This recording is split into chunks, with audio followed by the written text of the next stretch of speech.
अस्सलाम वालेकुम नाज़रीन, माया ख़ालिद कलियार केवन न्यूज़ नेटवर्क सां गॾु। Larkana केवन news bureau chief Hajin कोरेजे जी ही रिपोर्ट।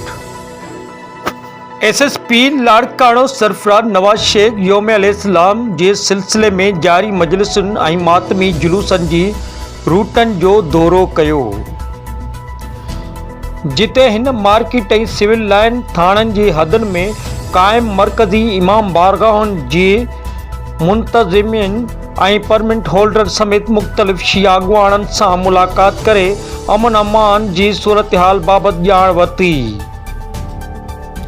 इन मौक़े ते SSP मरकज़ी मातमी जुलूसनि जी गुज़रगाहुनि जो जाइज़ो वठी पुलिस ऑफिसरनि खां तफ़सील मालूम कया।